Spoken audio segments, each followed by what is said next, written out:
Pemerintah kembali mengambil langkah-langkah untuk membantu usaha mikro, kecil, dan menengah. Presiden Jokowi meminta agar porsi kredit untuk UMKM ditingkatkan dan plafon kredit usaha rakyat tanpa jaminan dinaikkan.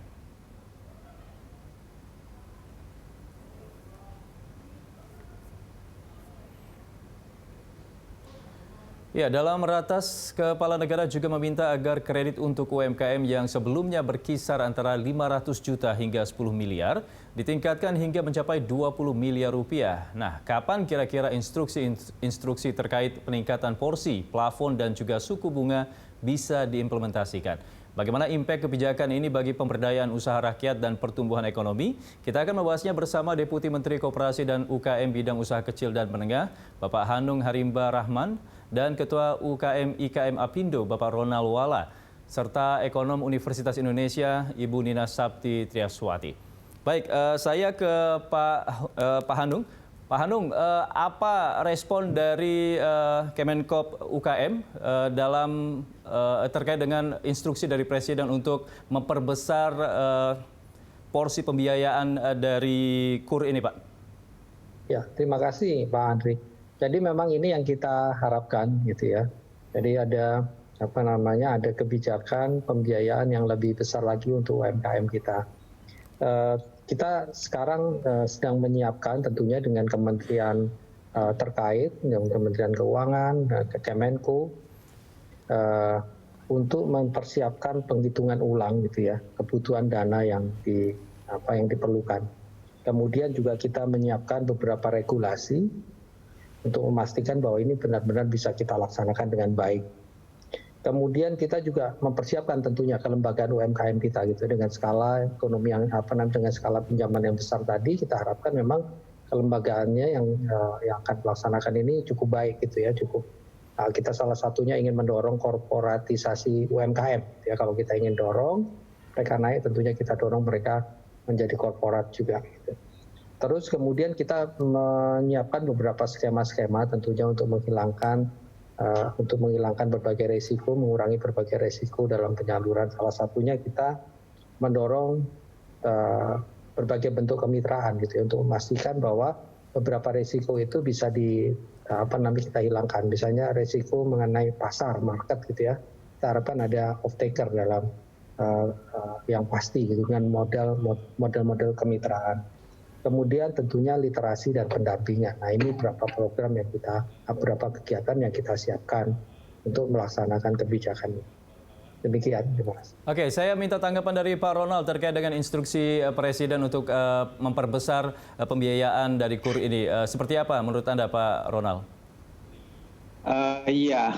Terima kasih kesempatannya. Jadi saya juga dari kami setuju sekali. Memang ini berita yang sangat bagus sekali untuk membantu para UKM, tetapi sekarang ini kita lihat para UKM sedang dalam masa surviving, Pak ya. Jadi belum thriving, jadi masih surviving, jadi masih untuk menyambung hidup. Jadi kita melihat banyak sekali hambatan usaha itu yang seperti bahan baku, kenaikan harga dan ketersediaannya,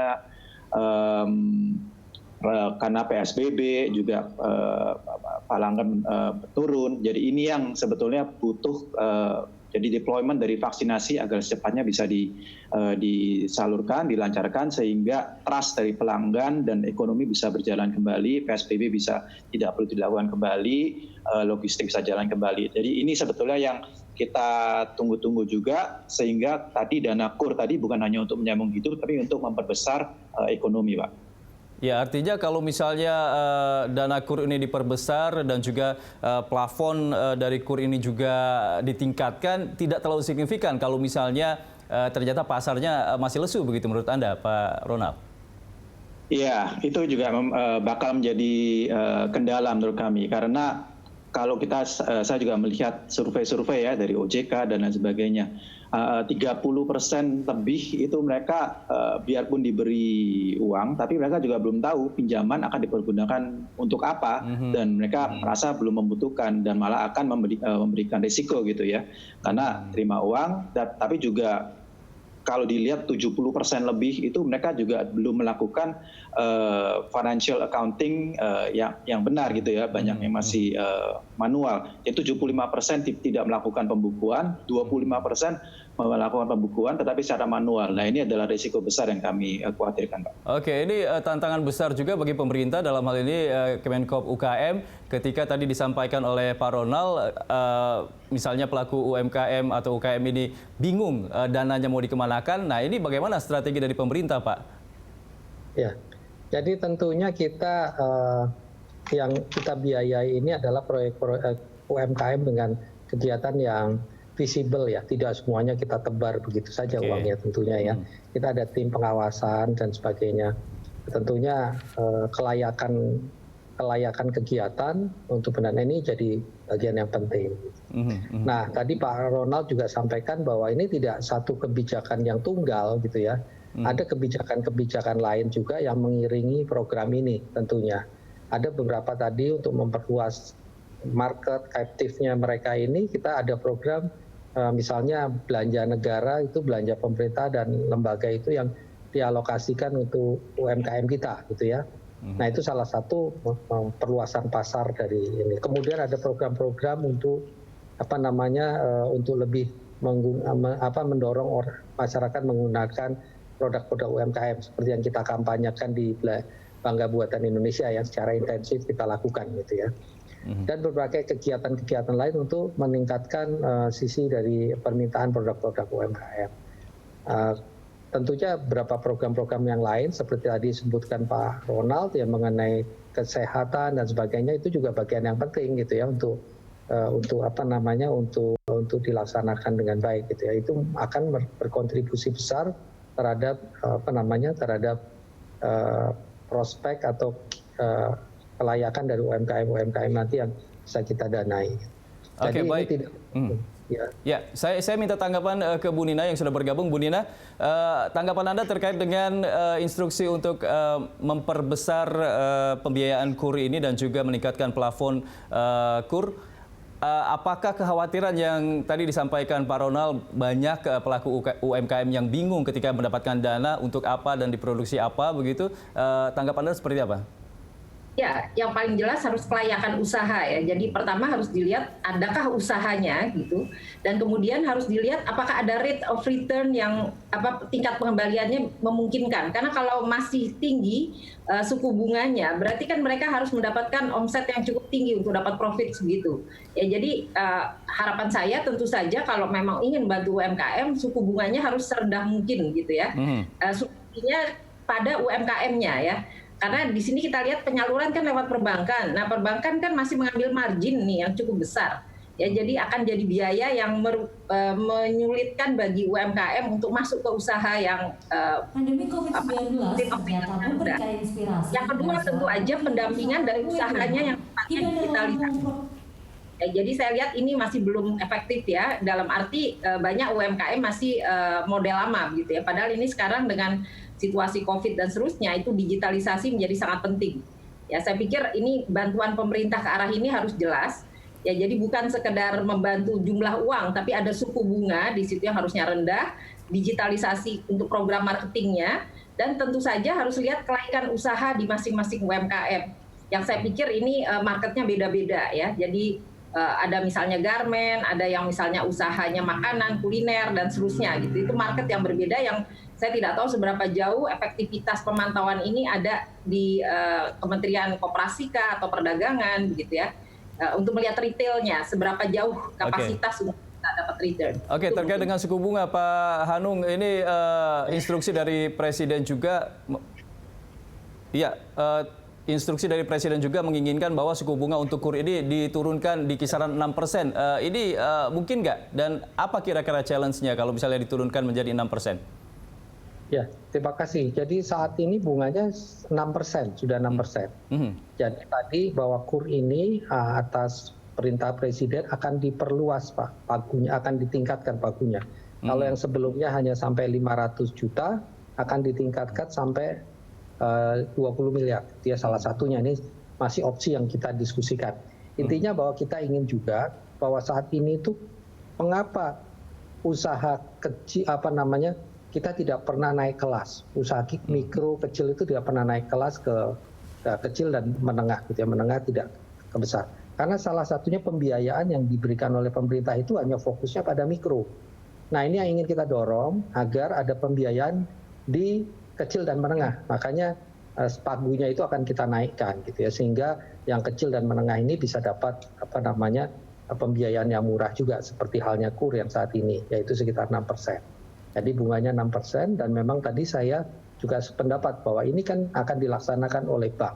Jadi uangnya itu memang uangnya bank gitu kan. Tentunya bank akan melihat kelayakan gitu ya. Mereka tanpa kita suruh mereka akan mempertimbangkan kelayakan program kegiatan itu sendiri. Oke, Pak Ronald, terkait dengan suku bunga 6% ini apakah menurut Anda sudah ideal atau minta diturunkan lagi begitu?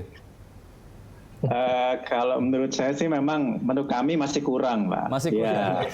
Ya. Kenapa? Kalau tapi sudah cukup.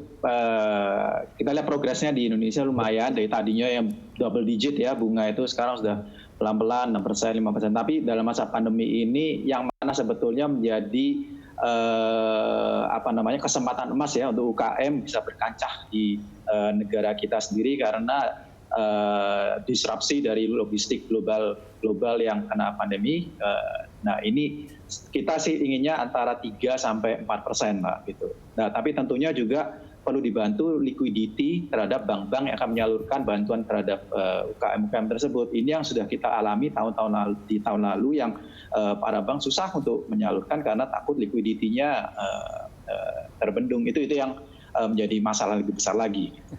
Oke, Pak Hanung berani nggak nih memberikan suku bunga 3 hingga 4% untuk KUR ini, Pak? Dan kira-kira syarat lainnya apa saja yang bisa agar pelaku UMKM ini bisa mendapatkan dana KUR ini? Jadi kalau dana KUR tentunya tadi kelayakan usaha gitu ya, itu yang paling penting utamanya ya. Kemudian kemarin malah dalam kesempatan ini saya juga ingin sampaikan ada kebijakan baru, yaitu kolateral itu tidak hanya aset tetap gitu ya. Pemerintah dalam Undang-Undang Cipta Kerja itu sudah mengamanatkan bahwa bentuk-bentuk kolateral itu tidak hanya aset tetap saja. Surat perintah kerja dan PO itu bisa dijadikan kolateral, termasuk haki dan sebagainya. Nah, ini yang memang kita siapkan, segera kita siapkan peraturan-peraturan yang lebih operasional bagi perbankan. Nah, itu yang ya, kalau permintaan dari Pak Ronald tadi mungkin nggak 3-4% untuk bunga KUR-nya? Tahun ini kita berikan malahan 0% ya, berapa bulan itu? 3%. Tahun ini itu 3%. Jadi selama kondisi COVID ini itu 3%. Jadi sampai dengan Juni tahun 2021 tadi KUR itu 3%, Pak, kita berikan. Jadi tadi permintaannya Pak Ronald ini sudah diperhatikan oleh teman-teman dari Kementerian Keuangan gitu ya. Jadi diberikan 3%, tapi hanya sampai Juni, Pak. Gitu, sampai Juni. Untuk yang 6% itu berlakunya kapan, Pak? Sudah berlaku lama, Pak, sebenarnya. Jadi selama ini bunga. Berarti khusus COVID saja pandemi ini 3-4% begitu? Iya. Ya, bahkan pernah 0 itu, Pak, gitu ya. Pernah 0%. Nah, sekarang kita naikkan kembali jadi 3%. Gitu ya. Oke, saya minta tanggapan dari Bu Nina. Apakah menurut Anda dengan suku bunga 3-4% ini bisa mendongkrak kinerja dari UMKM kita, Bu? Ya, sangat ideal pada saat 0% itu katakanlah tidak ada bunga gitu ya. Itu artinya bantuan pemerintah kepada usaha kecil itu ideal sekali gitu ya. Tapi bertahap naik menjadi 3% ya saya pikir mungkin 1% dulu atau 2% akan baik. Oke. Tawar-menawarnya di situ memang seberapa kecil dia kecil. Kalau perlu degradasi gitu 0, 1, 2 gitu ya. Karena kalau 3 itu untuk menengah atau kecil itu nggak masalah, tapi mikro mungkin 0 gitu ya. Misalkan seperti itu akan sangat bantu ya, karena itu kan kepada rakyat yang sangat kecil ya. Jadi pemerintah menginjeknya dengan sangat tepat gitu ya. Kalau itu jatuhnya ke rakyat yang sangat mikro, karena mereka membutuhkan. Mungkin itu degradasi yang harus dilihat. Dan kemudian yang paling penting memang kelayakan usaha, karena disitulah terlihat walaupun mikro dia bisa mengembalikan, walaupun dengan bunga 1% misalnya. Oke, jadi harapannya bertahap begitu, tapi agak sulit turun lagi kalau misalnya sudah dinaikkan menjadi 3%. Kalau dari pelaku UMKM sendiri, Pak Ronald, apakah masih bisa dengan 3% ini untuk survive? Karena tadi dikatakan oleh Bu Nina 0% pun itu sudah ideal sebenarnya. Iya, sebetulnya masalah terbesarnya dari pelaku UKM terutama yang sebagian besar 97% pelaku mikro ya Pak, itu karena mereka seperti tadi dari survei di OJK bahwa 75% mereka tidak memiliki laporan keuangan. Nah, kalau mereka tidak bisa menghitung, jadi kalau kita mau naik kelas atau berbisnis itu kan sebetulnya satu menambah revenue, kedua mengurangi cost gitu ya. Nah, menambah revenue salah satu dari yang kebijakan pemerintah yang kita tunggu-tunggu yaitu program LKPP. Jadi supaya pemerintah bisa memberikan informasi. Jadi yang dibutuhkan informasi bisnis apa atau yang dibutuhkan apa dalam negara kita yang bisa dilakukan oleh UMKM. Contoh konkret tahun lalu pada waktu dibutuhkan masker, face shield dan lain sebagainya itu cepat sekali saya melihat dalam waktu 2 bulan tuh mereka bisa supply. Memang kualitasnya bisa pelan-pelan SOP-nya dinaikkan ya, tetapi kesejahteraan bisa naik. Jadi bisnis apa yang dibutuhkan. Nah, informasi ini yang sangat penting dan setelah itu pendampingan secara kasterisasi, secara koperasi. Ini kami juga komunikasi dan kerjasama erat dengan Pak Handung dan tim ya untuk melakukan itu. Nah, tapi isunya tadi PSBB, bisnis juga semakin menyempit. Nah, ini yang lebih lagi perlu informasi lagi apa ya yang dari segmen sektor yang menyempit ini yang bisa dibantu oleh pemerintah untuk substitusi import gitu misalnya. Nah, untuk cost tadi ketersediaan dan kenaikan harga bahan baku, bunga, listrik, air, gas. Nah, ini semua kan sebetulnya perlu dihitung ya. Nah, kalau 75% mereka tidak memiliki laporan keuangan, nah menghitungnya gimana gitu. Nah, ini yang kalau dilakukan secara bersama-sama, pendampingan secara klasterisasi, koperasi, secara kecamatan atau kabupaten bersama-sama. Nah, ini yang kita sedang bahas sama-sama ya Pak Handung ya. Ini yang sangat akan memberikan impact gitu Pak. Oke, nanti kita minta tanggapan dari Pak Handung lagi, tapi sebelumnya kita akan break dulu Bu Nina, Pak Ronald dan juga Pak Handung. Pemirsa, kami akan segera kembali usai jeda.